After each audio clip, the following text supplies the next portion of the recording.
afternoon, everybody. Here we are at Boston Neighborhood Network Television, bringing you another session of Toward Equality of Life. And boy, are we in a pickle. It's the month of February in 2009, and we are in such a pickle politically, economically, and spiritually as I speak to you at this time. A pickle such that we never would have dreamed of could be the case, say, even 6 or 8 months ago as we find ourselves now. So this is the situation as I speak to you today. I would rather be talking to you about psychology, about women's issues, about religion, about animals, about the environment, so many other topics, but we're in the midst of this great tectonic shift in this country and in the world. And this is what we have to focus on today. I will begin with what I usually talk about, which is make sure you get rid of plastic, not only recycle it, but let's get back to glass, because plastic is very bad for your kidneys, liver, heart, and everything else in your body. It has no business being in our food or in our bodies, which it is when it's heated, or even as it leaches, as food stays inside of it, and so on, even as we touch it, and so on. So we're saying, say no to plastic, all kinds of plastic, to say the least of how environmentally unsound it is for every human being to keep piling up bags and bags of trash of plastic that has nowhere to go and is hurting us badly. And the manufacture of it is hurting the environment badly. So absolutely remember, plastic is not good in any way, shape, or form. And that goes for even those commercials that try to tell you how good plastic is for you. So let's say goodbye to plastic. Now, for today's topic, given the situation that we find ourselves in, how long can the United States last as a democracy and a republic? After all, it is an experiment. And there was some time ago, we had a philosophy professor from Boston University, Dr. Floyd, who was pointing out to us how this is a very young experiment compared to any other pretty much countries of the world, more or less, and how it's going to be interesting to see if a democracy can survive. It's only been here for a very short time. And a democracy, of course, is every person is participating, supposedly, in what the system is about. And a republic is everybody's participating, except that it means there are representatives of these participating people that do the governing. I'm going to have to speak quite rapidly because I'm going to try to fit a lot in a short period of time. So I'm going to try to move rapidly. Now, currently the president that we have, Mr. Barack Obama, does have a strong communistic background, which I've talked about in previous lectures, and I've researched a little bit more since that time. I had told you in the past that there was a communist writer and thinker named Saul Alinsky, whom Hillary was a fan of at one time as well, who, for one thing, described principles of how people should organize and how they can overthrow a society.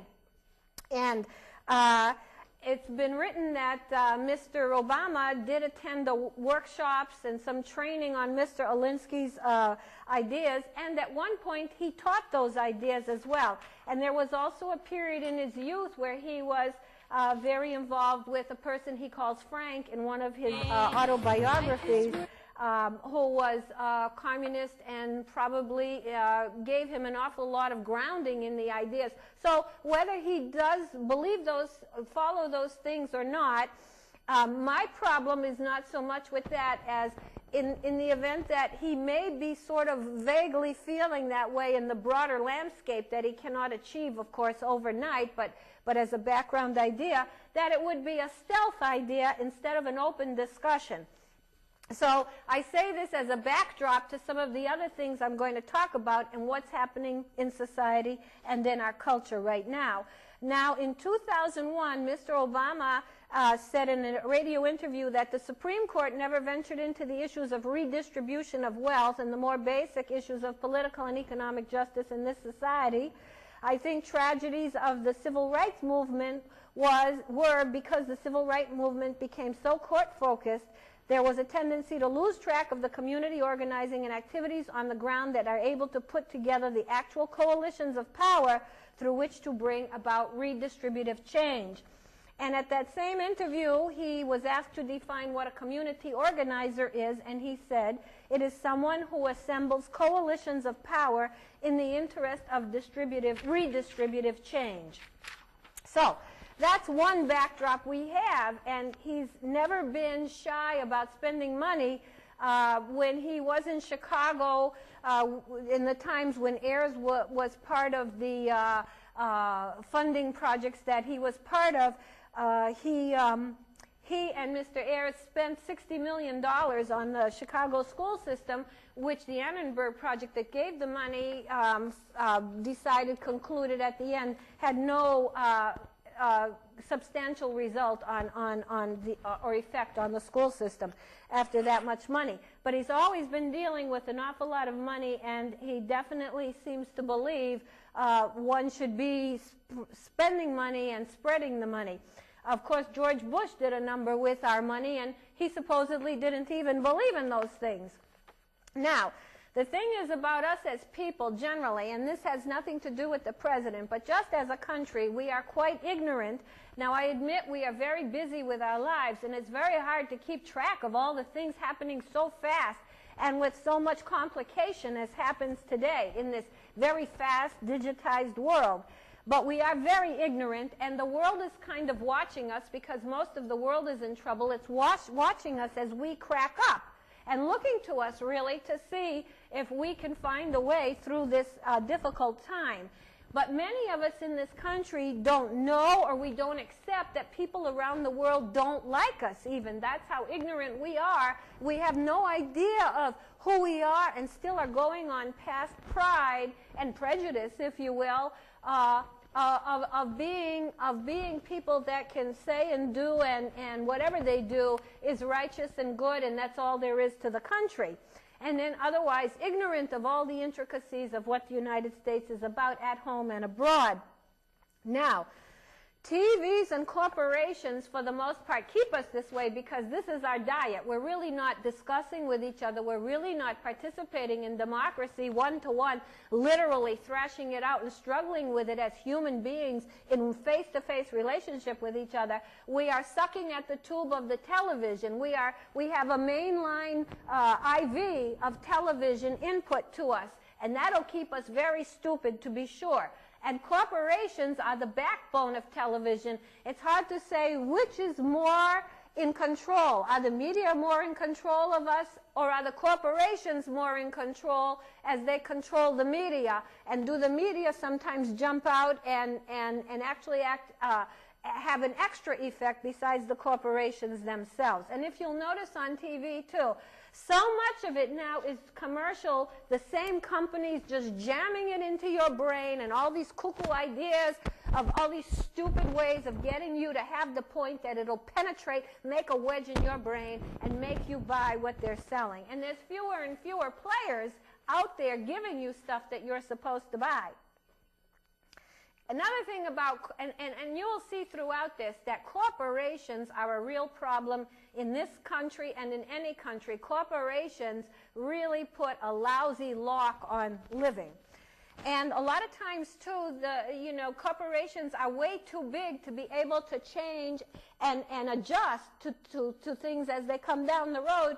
And so we have wrong kinds of conditions and wrong kinds of chemicals and wrong kinds of promotions going on because corporations are involved, and they are really too big to be flexible. They have to have projections and programs that continue to extend how long they're going to be using them rather than constantly adjusting.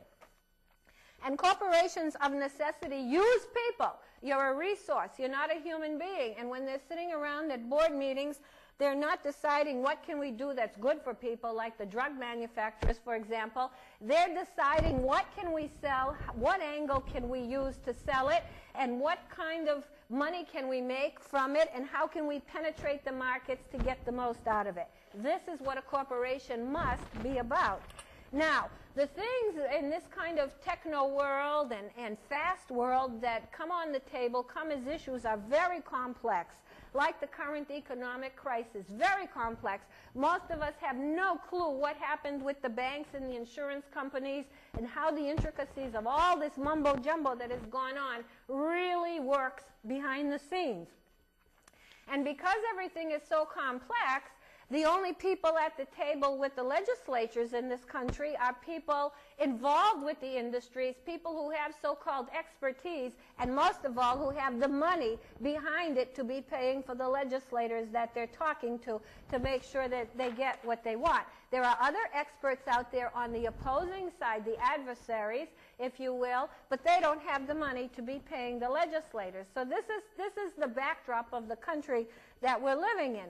And we, meanwhile, drones of the economy, and drones are kind of like those worker bees that just do their job.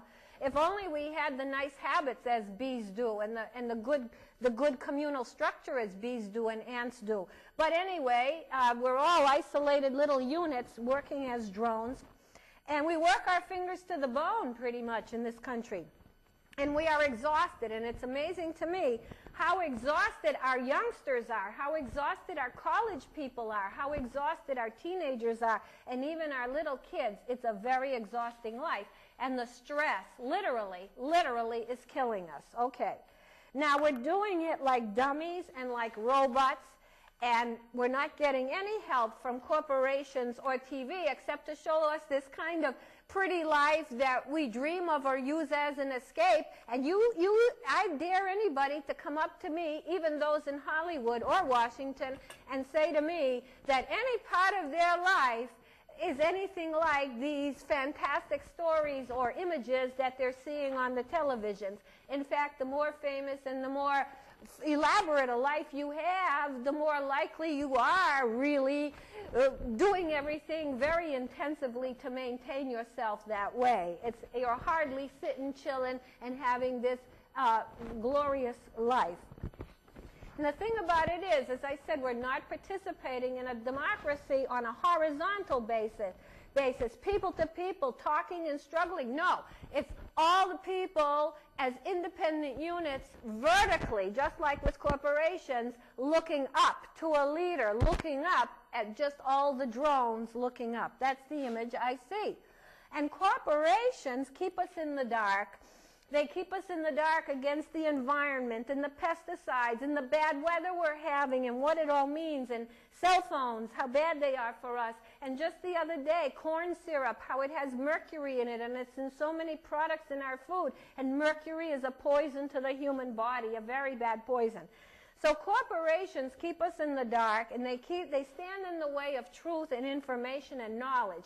Now, I'm not saying that they're evil, sinister people like Myers there, I forgot the name of his movies, where he plays a sinister ruler of the universe.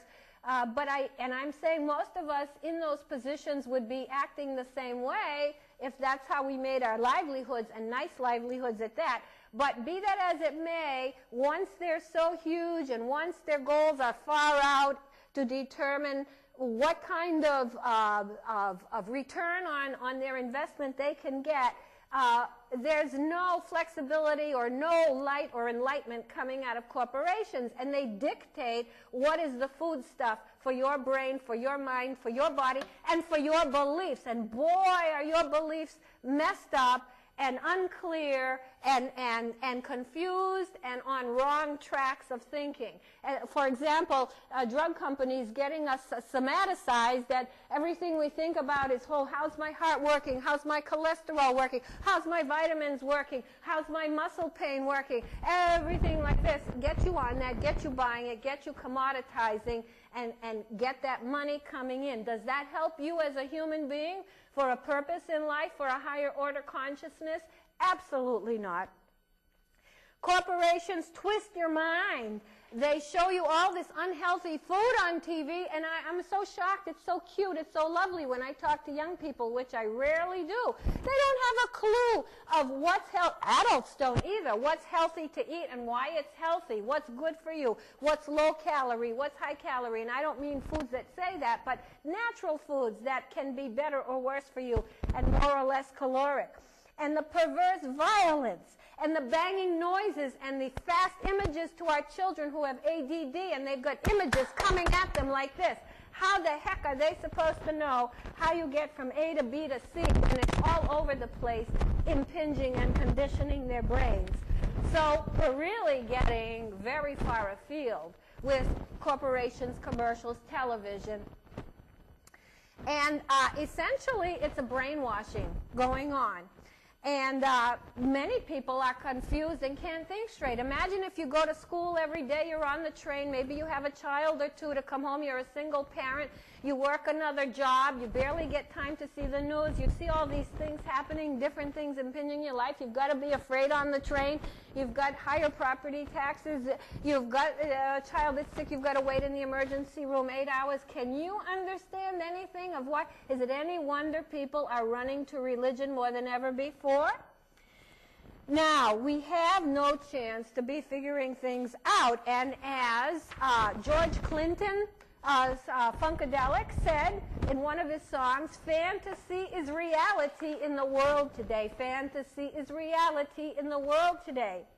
And what do we do for escape? What is it that we make for our reality, which will never come close to anybody's reality, is these stars and how they're supposedly living on the beaches in their bikinis, and the sports figures who have very tough lives, and sex, sex, sex, sex. Sex is an escape. Sex is for people who are bored.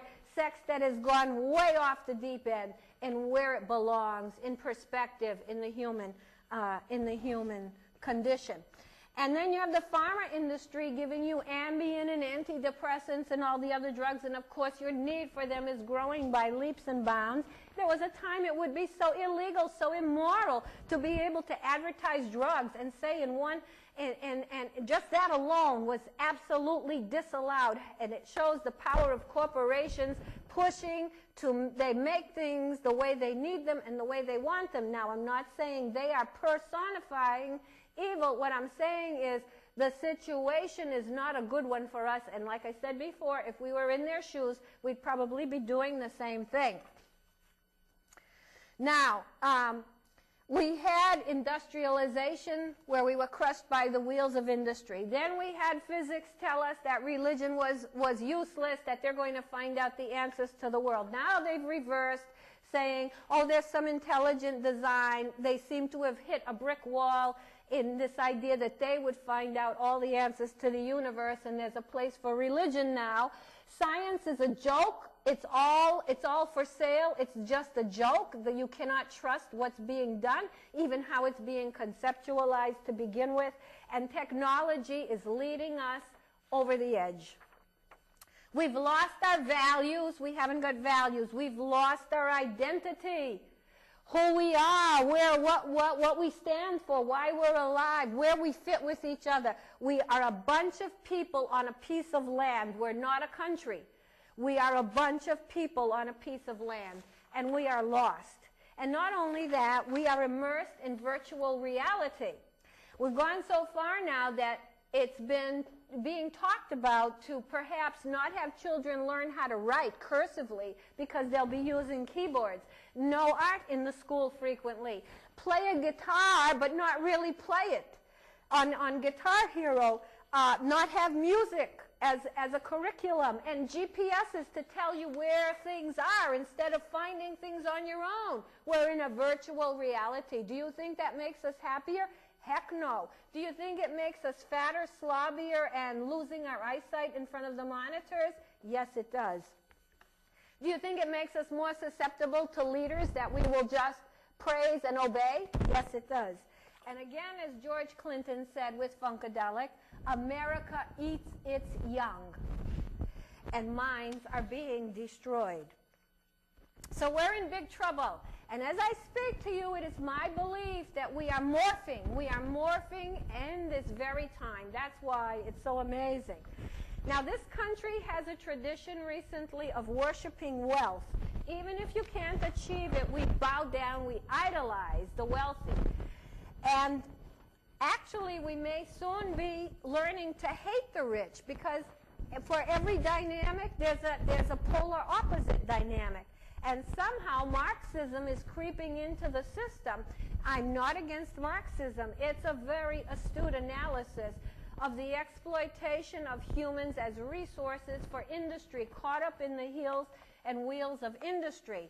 I have no quarrel with that, and I do contest corporate ways of existence. I'm not favorable wholeheartedly to one way or another way, and I do believe we need an open discussion. But I'm definitely unfavorable to the idea of hating the rich, like laughing because they have 7 cars, or in some other way insinuating that this is or just trying to take their things away from them, as may come to pass. This is a very dangerous road to go down. We certainly need to discuss, because we're way out of balance, where a person can work very hard and still not get the basics to live, like health care, for example, versus people who might have so much that it's unreasonable too. So we are out of balance, but we need this to be open discussion and not just a reactionary hatefulness of wealthy people and a sort of a vendetta, if you will. Now, we've continued to support and defer to the rich on the bailouts. And it's very interesting that on the first bailout, as massive as it was and as quick as it was, as fast as it was, it just went through and people pretty much were dazzled and didn't know, and they didn't grumble about it too much later, although there were like 90% emails into Congress saying we don't want this, and they did it anyway. And they did it anyway with Nancy Pelosi. They did it anyway, as they continue to do things now. So we continue to defer to the rich when we gave all that money in the first bailout. The media tells us what to believe, as I said, how to vote. They had a big part in choosing a president for us. They had a big part in glossing over any of the problem areas that should have been more openly exposed. They certainly harp and bring to the fore and use totally as much as they can things that can be sensationalistic and bring people glued to the TV for what they're having to say. And so we can barely get anything from the media, except that they twist your arms essentially to buy things. And they want to be sure to account for every nickel in your pocket.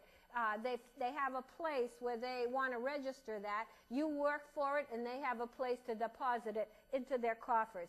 But you, as a consumer, you should not shop. You should not be a consumer. You do not need all the cuckoo things that are in Walmart and CVS. I like CVS as a corporation. As corporations go, it's a fairly decent one, at least to the customer. But you do not need all this cuckoo stuff like even in the dollar store. You don't need 50 million silly things around the house and foodstuffs and every day buying a bottle of water, every day buying a bottle of soda. You don't need to be such a consumer. And you shouldn't let people refer to you as a consumer. Now is the time to get more frugal. Now is the time to get more simple. Now is the time to get more meaningful with your life, and not just be chasing after consumer goods, even when you can afford them. But rather than being a consumer, you are a human being. And you have to relate with other people as a human being. You cannot just be a consumer. You have to relate. And this is where I come to, I've been saying this for a long time, that your contentment and stability is a function of relatedness and connection. Your contentment and stability is directly related to how much you relate with other people and have a connection to them. And that's another reason why we're seeing so many people feeling alien and alone and depressed. Now, given all of this, I continue to say that we're at a curious juncture, and we are very slowly morphing. And while this is happening, the democracy really is a sham. We're not really participating. We're being led. We're being told what to do, asked what to do, but we're not really having our own ideas and getting in there and talking with each other, and we don't have ideas on the table of how we want this all to work out as a community altogether of people, the so-called ordinary people, the so-called drones of society. Now remember this, that Washington will never work as long as it's based on getting money, whether it's based on getting small donations from the internet or big donations from the lobbyists. As long as it's based on giving money, and the people then therefore work every day, who are the legislators, work every day on getting money, as long as it's based on that, and of course they pay attention to the people who have the money because they need the money, we'll never get anywhere. But we are at the crossroads of communism versus capitalism. Communism versus capitalism. We are going into those crossroads. And those crossroads started with President Bush, even though presumably he's the furthest thing, supposedly, from communist or socialist for that matter. But in the mix, what's so interesting is corporate control. Corporations are in the mix, and they're more heavy than ever before, and they run the world. They run the government. They run the government. So if we have this tendency to socialism and communism and spending a lot of money and bringing us into this evening, redistributive kind of situation, we've got the government heavy-handedly, so to speak, and corporations together. An interesting mix. Now, as I said before, I'm not wild about either side. I know something, should be discussed. Just openly, we should be at the grassroots thinking and talking with each other about this, and this is what should be exposed. Of course, you won't find it on TV because TV is run by corporations. And localism would be very nice. As I said, corporations cannot move effectively to adapt and change. They have to have longer-term goals and stability, and that's why your fruits and vegetables are so dead and so bad for you, because all kinds of things have been done to them to maintain them for way longer periods under way more unusual circumstances than Mother Nature or God ever meant to happen. Now, everything that's come to pass till now can be blamed on George Bush, no doubt about it. And it's amazing. I don't think we can even get back to where we were spiritually and psychologically and emotionally at the end of the Clinton years, not even because of Clinton, just the legacy of everything up through that time, where Bush and Cheney have taken us to this vacuous, empty place. It's even hard to go back 8 years and be where we might have been before, so we're in a very different place. But Bush is over, and I see that a lot of people seem to be intent on revenge, and they're using the current time as against the backdrop of the past time. No, the current time should be seen for what it is, for now and for into the future. Never mind how it fits in opposition to what was before it. And when Bush was president, it wasn't the tax cuts that hurt. They did hurt morally to the extent that it was for people who were wealthy. So that is an improper moral situation. But it was the spending and the lack of regulation. Well, we're going to get the regulation, I'm sure, and we're certainly going to continue to get lots more spending. And we must remember that lawmakers and public servants, from any level that they exist, are not the boss. We're supposed to be the bosses of our lives in the United States of America. You can be what you want to be, do what you want to do, and those people are supposed to be doing their jobs, but sort of keeping out of the affairs of the ordinary citizen. They're not the bosses. They are merely the people getting certain things done that have to be done for a country that has to live together. Now, as I said, revenge really is not proper.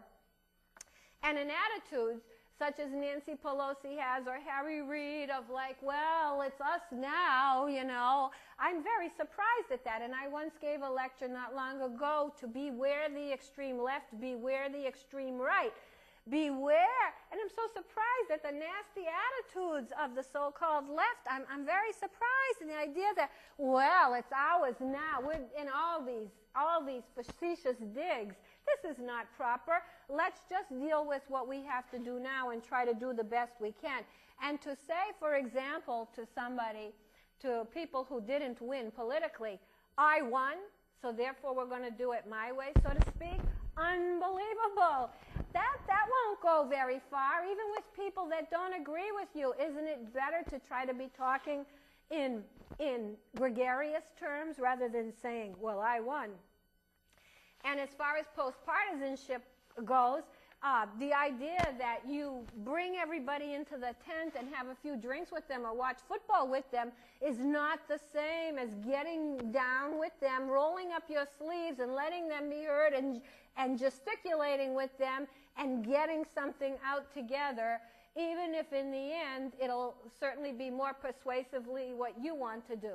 So apparently that's what's been going on lately, and I know that Lindsey Graham came out, guns shooting, he was livid. A few days ago he appeared with the president in a very amicable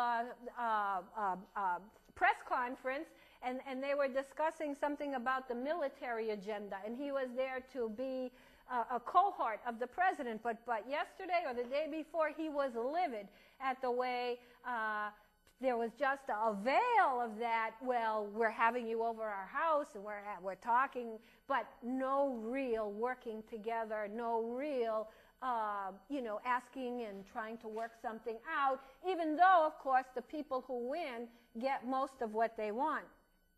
So, and after Bush, I'm afraid the country is so desperate after where we've come psychologically that they're way more willing to be led than ever before.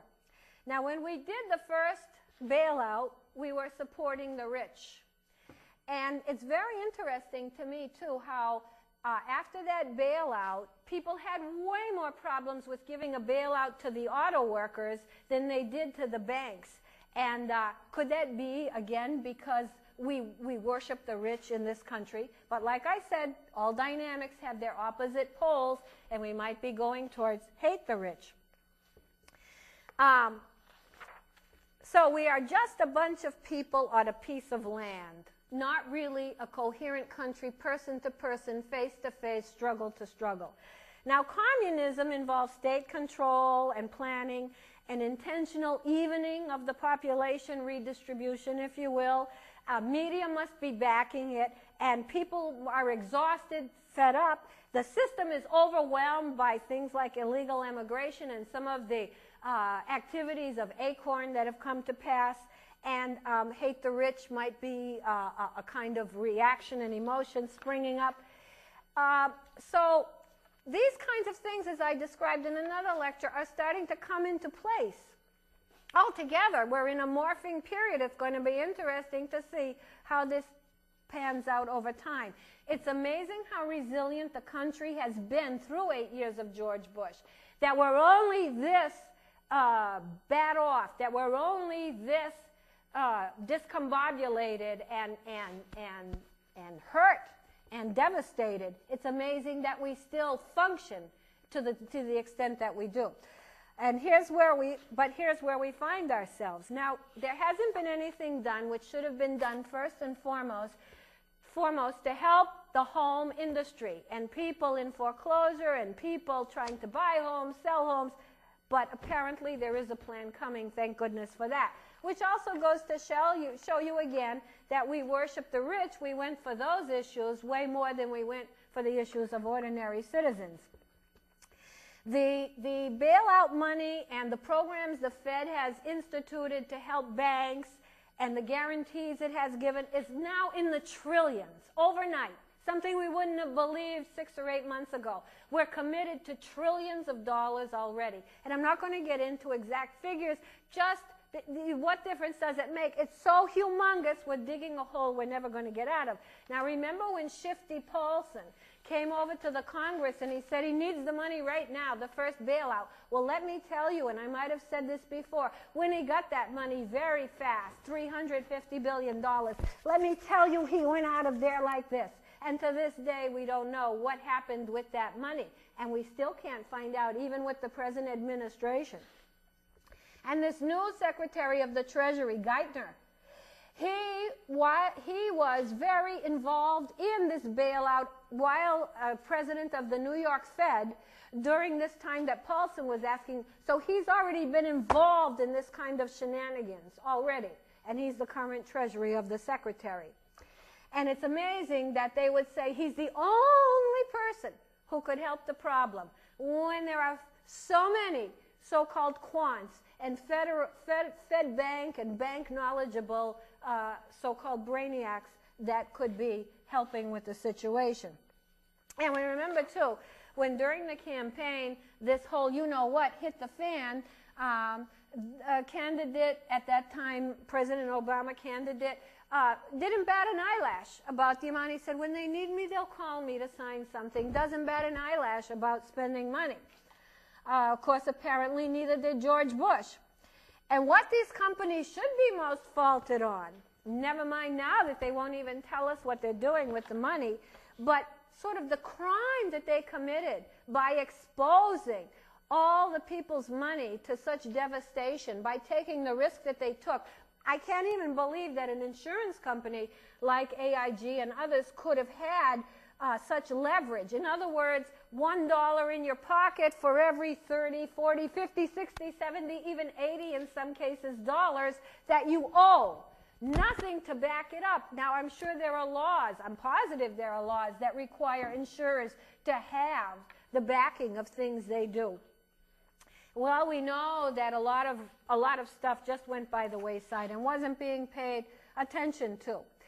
So the banks, the insurance companies, the mortgage companies, the Congress, Mr. Greenspan, all doing these really criminal, bringing the country down, doing outrageous things, unbridled. Of course, there was nobody watching over them.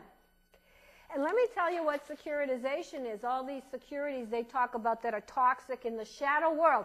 They're securities they don't even have to put on their official books somehow. I don't know how that could even come to pass.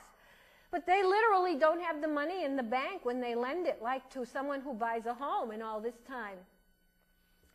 They just write the loan, and then they securitize it. They bundle it up into a bond of sorts, and they sell it to someone who then sells it to somebody else, and it's those people buying it that sort of are paying to some extent, not really, only some extent, what the value of that mortgage is. In other words, there's no real money in the bank that they're taking out of a vault, so to speak, when they're lending it to somebody. It's kind of like thin air, a house of cards.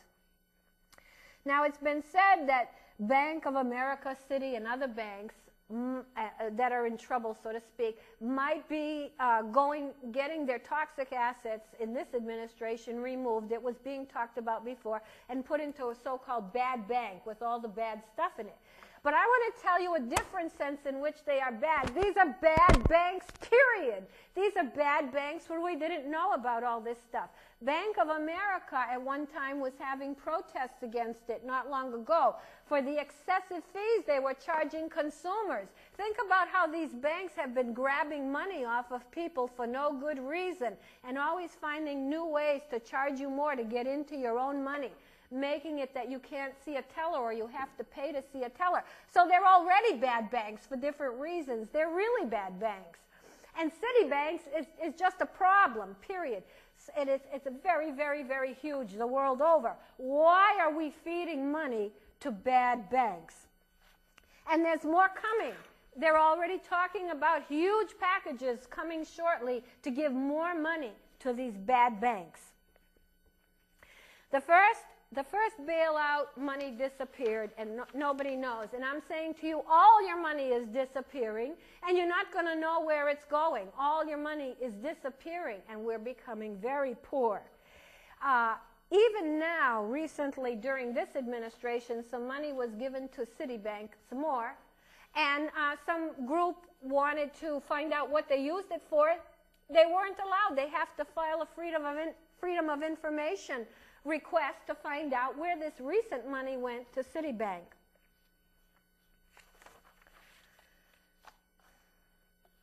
So if we took the money that is being spent on these massive packages, especially the one being considered right now.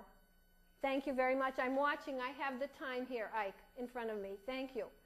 If we spent this money that is being discussed and probably going to pass as we speak any day now, estimates are anywhere from $185,000 to $285,000 per person if the money were to be given out to each person.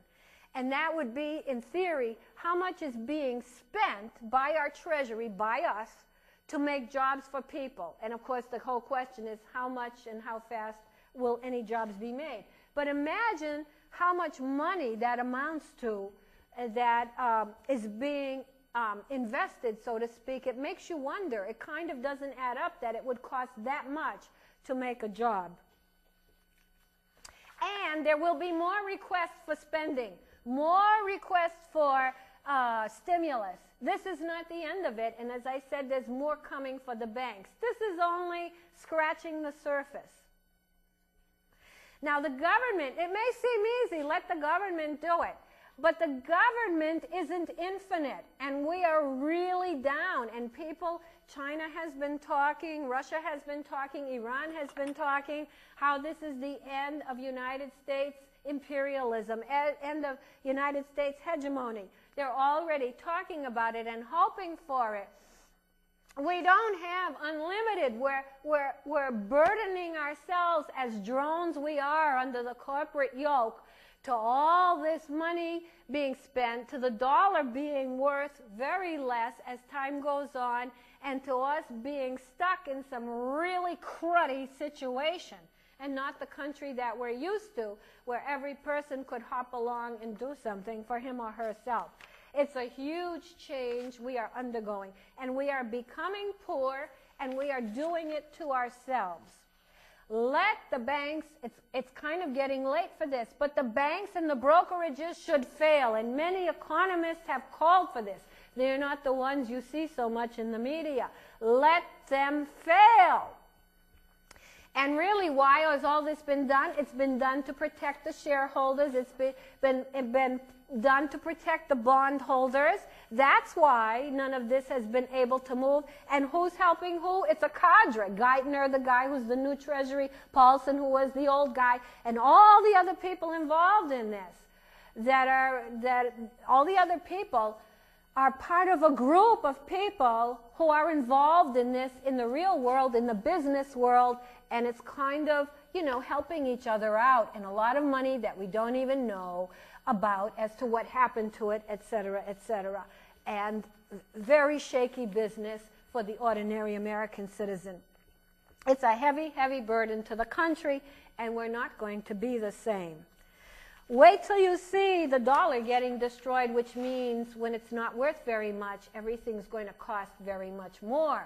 We're going into hard times. And we're also going to be losing many more jobs in the short run. So we're sinking, just like you sink as a person with a foreclosure or a poor paycheck or whatever it is, so is the country sinking on a way bigger scale. It's not like we can just give money forever. We're ballooning what we owe and what people have to hopefully buy our treasuries, and at what cost. There's interest to all of this. Interest we have to pay for all of this. We are really making ourselves very, very poor. And have you noticed the price of food already? Boy, you ain't seen nothing yet. And don't listen to government statistics, because many economists talk about how flawed and tricky they are. They're not true. They're worse than what the statistics will say. Like they say, no increase in inflation, but you know, you the consumer, that you should never let yourself be called. And stop consuming things that are just not needed. And why should government be taking on the debt of private persons and private shareholders and private bondholders? And why can't it be putting the money toward the more healthy, smaller institutions or right to people themselves? And why can't we go towards more entrepreneurs getting money, for example?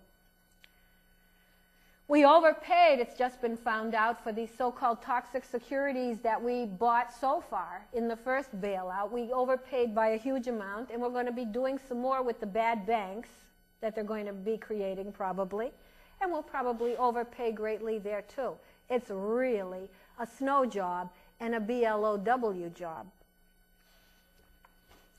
Now, the other thing is the speed with which this has to be done. The last bailout was done, wow, 1, 2, 3, before, hurry up before there's too much revolt against it. The current one, how can you be doing anything about this just in a few days? All of a sudden, someone named Nancy Pelosi and Harry Reid decide what's going to be in there and that you're going to spend it and you've got to do it right away. Why? Why would we be rushing? Does it really make or break things that we do it within a few days, or can we take a few weeks and be sensible about it? We're losing our country. We've got an oligarchy going on here, which is elite people running the rest of it, and we can't excel if we're not part of the elite. And we might be going towards a world financial system. That's what's being discussed by a lot of the major countries. And of course, corporations are a big part of the mix, and corporations have no allegiance to anybody. And I would say to you, we're almost ready to end here. We want jobs. We want the jobs back from other countries that the corporations have brought to other countries. We want those phone people that answer you when you call Sony, or you call many kinds of things that you need to find out, credit card. We want them to come back out of the countries they're in. There's a lot of problems with that in and of itself. We want the jobs back. And if we're going to be spending money on infrastructure, we want trains. We want trains that can take people all over this country with space, cleanliness, and speed. We don't want cars. And I would say to you that the government and corporations are more in control of you than you are of them. You're not in control at all. You're not even in control in your democracy of your own self. You're just a drone. And I would say to the children, if you're out there watching, the youngsters, to the teenagers who thinking, geez, I can't afford college, I don't even feel like, who in the heck wants to sit and listen to these textbooks anymore? They just don't fit with the times. They don't fit with being wired and where reality is going today. They really don't fit to sit at a desk and read those books and listen to these lectures. I would say, look into being a farmer. Find out if there's some farm in the Midwest you can go and learn farming. This would be a wonderful thing. And as the environment gets more problematic, as the bees die, as the bats die, as our food system, because of weather and all these reasons, continues to become more expensive and more difficult to raise and have in abundance, it'll be a very good place to be. Mother Nature and farming is going to be very important, and you're going to love that kind of a life. And I would say also to the teens out there, and this is separate from the lecture that I've been giving, I would say, as far as gayness goes, don't experiment if that's not your natural inclination. Do what is natural to you and keep your head on straight. Don't be doing things just out of peer pressure or whatever. Do what comes naturally to you and what is truly part of your makeup. And as far as females who are with males out there go, I would say, ladies, if the guys don't have money and don't pay for things and ever ask you for money, the minute they ask you for money, run for the hills, ladies. And if they're only there for having sex and they don't call you and they don't do all the things you want in love, ladies, don't be involved. Be smart, please. And I would say to parents, you birthed the kids. You owe to them. They don't owe to you. Respect them. And don't birth kids if you're not willing to give up your life for them. And as far as Mother Nature goes in the environment, which I'm prevented from speaking about because of these massive other crises affecting our lives, I would say that I could sit right down and cry watching Mother Nature go down the tube. And most of us don't even know it's happening, don't have a clue, aren't sensitive to it. And let us not forget to help the animals. I wish I could be here talking to you about animals. You know, we had Groundhog Day a couple days ago. And then after that, the groundhog was brought, the one that bit the Mayor Bloomberg supposedly, was brought on the set of Fox News. And people, they were showing it, and he was all curled up trying to hide his head, and they were trying to pet it, and you could see him cringing and trying to bury. This is animal cruelty. There is animal cruelty everywhere you go. A groundhog wants to be in the ground. There is don't think bugs are just for squashing, animals are just to run over on the road. Please. Animals feel, and they know a heck of a lot more than you realize, and they know enough to run their lives and somehow get by for millions of years. So these are the things I have to say to you. It's a big, politically, economically, socially, culturally, politically, it's a big boonswoggle, and you are getting poorer by the minute. And we are in deep doo-doo, and there are big changes occurring, tectonic shifts, and it'll be something to see how they play out. And would you try, please, to be more involved as a human being with your other human beings and less vertically allegiant of necessity to powers above you, rather than neighbors to your left and your right. We seem to be at the end. Oh, we have one more minute here, thank you. Then it gives me a chance to talk to you about the bees that are disappearing in droves. And it's been found that, do you know that they actually spray pesticides right on the bees to control some kind of mites or something? And it's been found that bees who were pesticided are the ones disappearing, and bees who never had pesticide are not disappearing in this so-called colony collapse disorder. And it's very, very important because that's how 1/3 of our food gets pollinated. So it's very, very important. To say the least, that bees are highly admirable creatures, and you can learn a lot from them.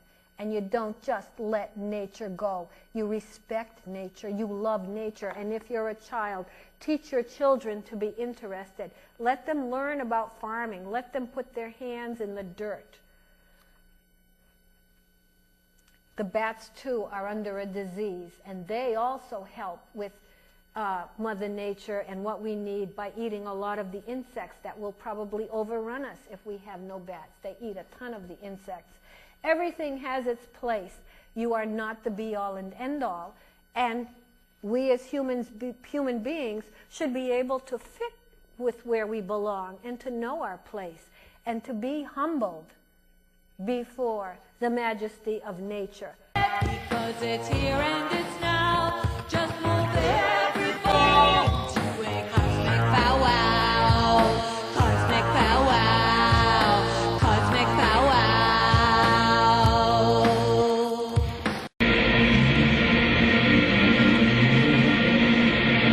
Thank you so very much.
our bosses.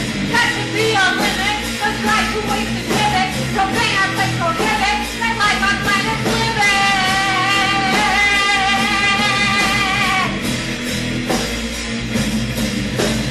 Pay to drink the cola. Got in your hand your holder. I pay to get a cola. To drink the berry cola. In which you fight your holder. The brand you paid on molder. The please you get a soda. The green, the blue, the gold. You're in. You're gold. Soda.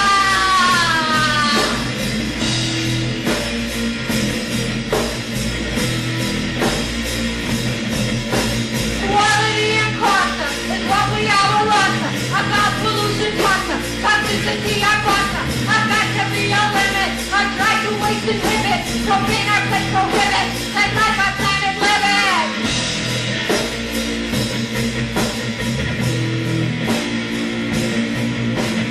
This rose bubble about to be busted. What is done cannot be trusted when money